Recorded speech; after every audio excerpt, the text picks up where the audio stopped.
Hello friends, welcome to నవలా హృదయం. ఈ వీడియోలో మనం వసంత శిశిరం నెక్స్ట్ పార్ట్ చూడబోతున్నాం. గుణ చేసిన తప్పు సహించదగినది కాదు అంటూ అందుకు గాను అతడిని సంవత్సరం పాటు రేసుల నుండి బ్యాన్ చేస్తున్నామని చెబుతారు కమిటీ సభ్యులు.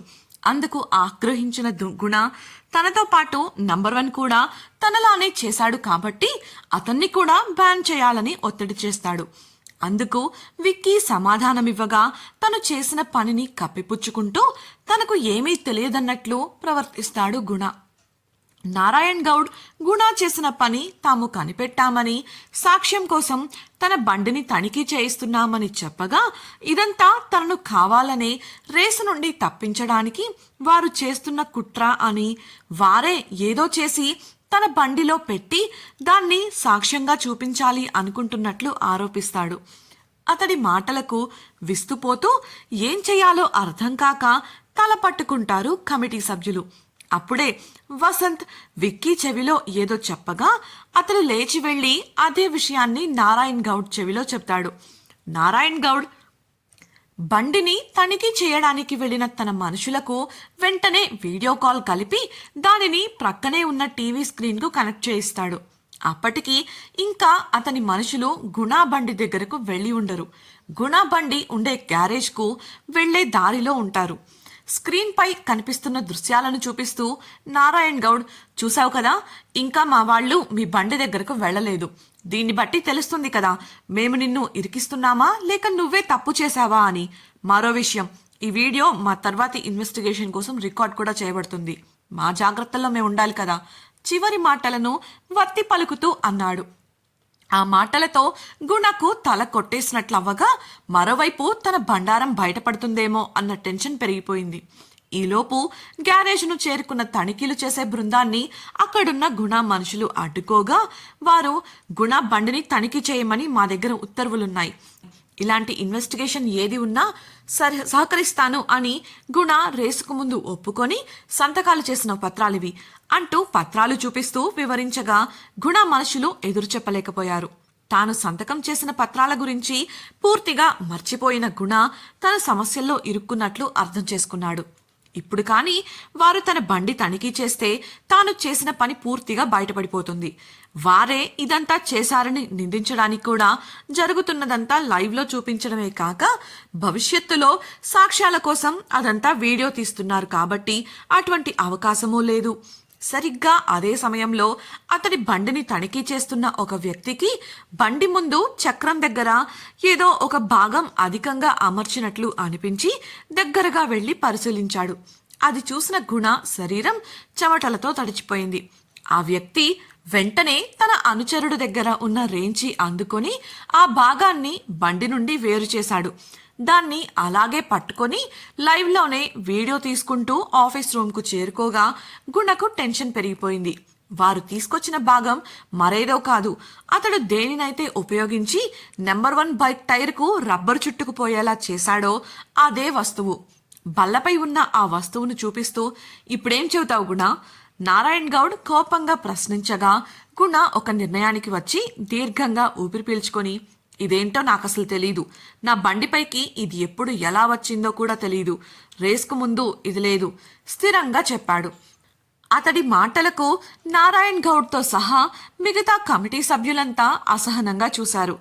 ఇంత నేరుగా దొరికిపోయాక కూడా ఈ విధంగా అబద్ధాలు ఆడుతున్న గుణ గురించి ఏమనుకోవాలో వారికి తోచలేదు. ఇంతలో నారాయణ్ గౌడ్ అసిస్టెంట్, ఓ ఇప్పుడు కూడా మేమే ఏదో చేశామంటున్నారు కదా, సరే అయితే అదే మాట ఈ వీడియో చూశాక కూడా చెబుతారా అంటూ టీవీ స్క్రీన్ పై ఒక వీడియో ప్లే చేశాడు. అందులో రేస్ జరుగుతున్న సమయంలో గుణ నంబర్ 1కు దగ్గరగా రావటం, అదే అదునుగా తన బండికి ఉన్న ఒక స్విచ్ను నొక్కగా అతని బండికి ఉన్న ఆ అధిక భాగం నుండి ఒక సన్నని రబ్బరు వలలా వేగంగా వెళ్లి నంబర్ 1 బండిని తాకడం కనిపించాయి. అతడు వీడియోను స్లో మోషన్లో ప్లే చేయడం వల్ల ప్రతిదీ కూడా వివరంగా తెలుస్తుంది. గుణ పూర్తిగా ఇరుక్కుపోయినట్లు గ్రహించి తెల్లముఖం వేయగా అసిస్టెంట్, రేస్ను జనాలకు ఇంకా బాగా చూపించాలన్న నారాయణ గారి ప్రయత్నంలో భాగంగా ఈసారి మేము డ్రోన్లు వాడటం జరిగింది. ఒక్కో రేసర్ను ఒక్కో డ్రోన్ ఫాలో చేస్తూ ఉంటాయి. అలా రికార్డ్ అయిన ఫుటేజ్ ఇది. ఇప్పుడేం చెప్తారో చెప్పండి అని అనడంతో చూపు వాల్చేశాడు గుణ. అతడి మనుషులు మౌనంగా ఉండటంతో వారి తప్పును వారు ఒప్పుకున్నట్లు అంతా అర్థం చేసుకున్నారు.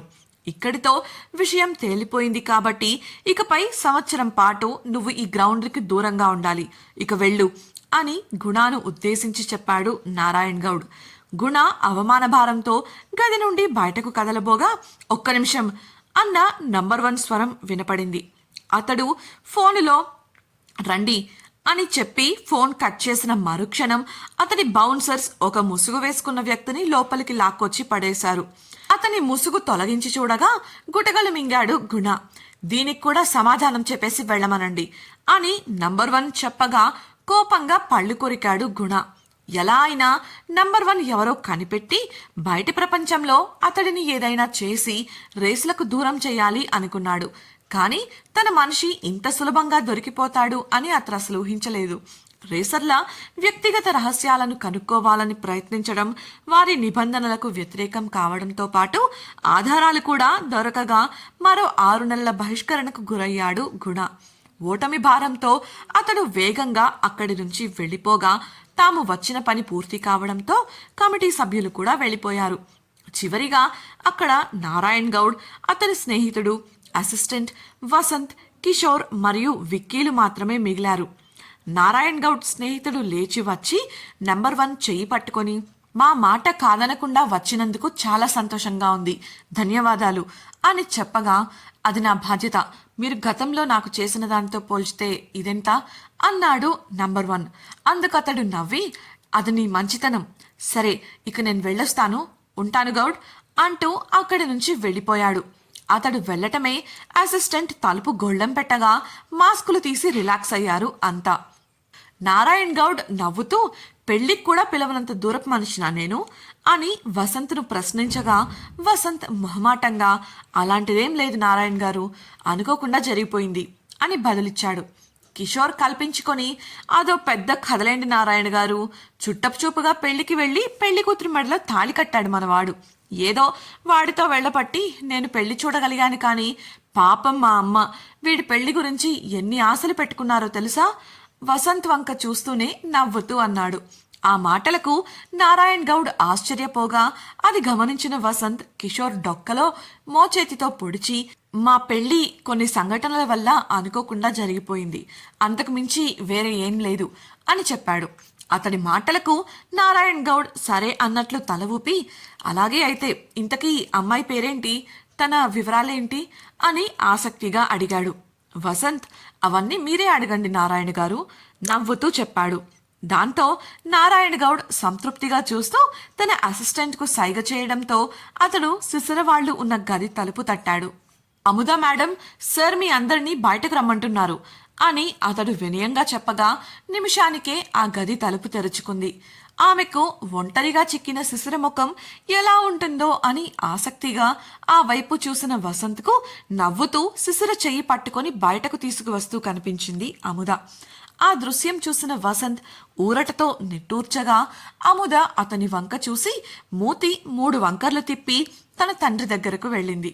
అతని ముందున్న బల్లపై కూర్చుంటూ నాన్న, తను శిశిర, చాలా మంచి అమ్మాయి, ఈరోజు నాకు మంచి స్నేహితురాలు దొరికింది ఉత్సాహంగా చెప్పింది. అదే సమయంలో శిశిర ప్రక్కకు వచ్చి నిలబడిన వసంత్ ఆమె మాటలకు నవ్వి నారాయణ గారు, తను శిశిర, నా భార్య. శిశిర, ఆయన నారాయణ గారు, నీకు ఆయన గురించి చెప్పాను కదా, ఇక తను వాళ్ళ అమ్మాయి అముద, నీకు ముందే పరిచయమైనట్లుందిగా చిలిపిగా చూస్తూ అన్నాడు. మొహమాటంగా నవ్విన శిశిర నారాయణ గౌడ్కు నమస్కరించగా అతడు ఆమెను తన వివరాలను అడుగుతూ మాటల్లో పెట్టాడు. అదే అదనుగా పిల్లిలా వసంత్ ప్రక్కన చేరిన అముద అతన్ని మెల్లగా గిల్లి అతడికి మాత్రమే వినపడేలా ఎలా అయితేనే చివరికి తనను కనిపెట్టి దక్కించుకున్నావు, తను దొరికింది కాబట్టి బ్రతికిపోయావు పో అని చెప్పగా థ్యాంక్స్ సంతోషంగా చెప్పాడు వసంత్. ఓయ్ హలో, అలా అని రిలాక్స్ అయిపోకు, నా వాడు వచ్చే వరకు నీకు నా గోల తప్పదు.